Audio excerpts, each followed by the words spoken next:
Аллах тағала андай нәрсені айтады, мысалы, аузу биллахи минаш шайтанир раджим. Ва амма ман хафа мақама раббихи ва наха нафса анил хава фа иннал джанната хиял мa'ва. Қараңыздар. Кім дейді? Раббысының алдында тұратын күннен, Раббысының алдында тұратын күннен дейді. Қорықса дейді. Алдымен осы керек екен. Түсіндіңіздер ме?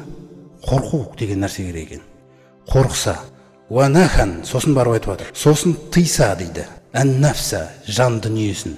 Көрдіңіз бе? Ва нахан нафса анил хава. Хава деген көңіл қалауы. Ананы қалайым, мынаны қалайым, ананы қалайым дегендей мәселелер ғой. Бізде мысалы бұл келіп тұр деген сөзді қосып айтамыз ғой біз. Лимонад ішкім келіп тұр. Келіп тұр, келіп тұр, келіп тұр. Әрбір келіп тұрды келтіре берме деп отыр ғой Алла тағала. Әрдайым ол келіп тұрған кезде қайтарып таста дейді. Келіп тұрады, қайтарып таста дейді. Сахабалар тіпті кейбір жаңағы рұқсат етілген болатын нәрсенің өзіне дейін күресуге тырысқан. Жаңағы айтып тұр ғой, оңай болып кетеді деп. Оңай болып кеткен кезде ол, мысалы жаңағы Али радиаллаху анху мен Омар радиаллаху анху жолда кездесіп қалады. Сонда Омар радиаллаху анху ет сатып алуға шығып бара жатқан кезі болған. Онда бір Алла біледі, ол етті енді алайын деп жатқан кезім екен. Түсіндіңіз ба? Сол жаңағы қайда амандасып сұрағаннан кейін ет алуға бара жатырмын дейді. Қараңыздар. Иштахайту иля лахм. Ет жегім келіп кетті дейді. Сонда Али радиаллаху анху ана жерде мынандай сөзді айтады.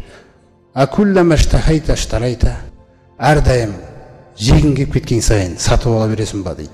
Омар бітті, бүкіл жаңағы түр өзгеріп кеткен, наваяттағыдай. Жазғыру, олар бір-бірінің насихатын Алла тағала айтып тұрғандай қабылдаған. Түсіндіңіз бе? Біз болсақ, сен кімсің маған айтатын деген. Біз өзгермейміз ешқашан.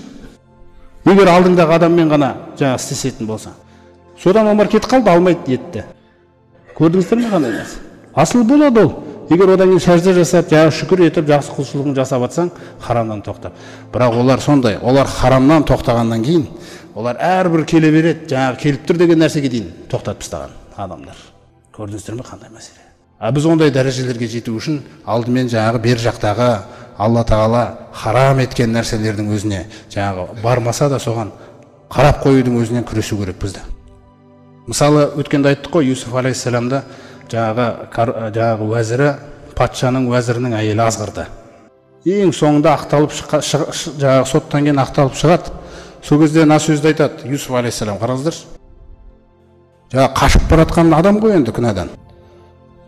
Сонда мына сөзді айтады. Уама убарриу нафси дейді, қараңыздар. Мен өзімді ақтамаймын дейді. Мына сөзді қараңыздар. Мен өзімді ақтамаймын. Инна нафса ла аммаратун биссу. Расында нәпсі дейді, ол жамандыққа бұйратта тұратын нәрсе дейді, қараңыз. Бұл ешқашан тыйылмайды екен бұл, түсіндіңіз ба? Бұл тыйылмайды. Бұйратта тұрады дейді жаман нәрсеге. Мен сондықтан өзімді ақтамаймын дейді. Нау іште ол бұйырып тұрады әрбір адамда дейді. Түсіндіңіз ба? Енді мына сөзді қосады. Илля ма рахима рабби. Тек егер Аллах тағала рахымымен аман алып қалмаса деп жатыр. Көрдіңіз ғой? Рахымымен аман алып қалмаса, мына жан деген дейді, нәпсі деген. Бұл бұйратта тұрады, іздейді тұрады дейді осындай нәрсе. Әсіресе біздің қоғамда неше түрлі нәрселер қазір әлемде, небір нәрселер көбейіп кеткен кезде, көздері үйреніп қалған. Көрдіңіз ба? Сол жерлерде жағы бұл ізденеді тұрады ол. Инна рабби ғафурур рахим. Расында менің Раббым өте кешірімді, өте мейірімді дейді. Сосын бізге айтады. Әрдайым бір күнәға ұрынып қалған кезімізде егер Алланың рахымы болмаса, одан кейін біз түзеле алмай қалуымыз да мүмкін. Сондықтан Аллах тағала айтады: "Фалаула фадлуллахи алейкум ва рахматуху." Аллах тағаланың сендерге деген кеңшілігі, рахымы болмаса дейді. Қараңыздар. Ма зака минкум мин ахадин абада. Ешқашан сендердің іштеріңде ешкімді тазартпай сөбетінде қалдырар едім дейді. Қараңыз қандай нәрсе болып жатыр. Қандай нығмет сырттан келіп жатыр да, біз ана көбінесе анау көзімізге көрінетін нығметтерді көріп жатырық қой.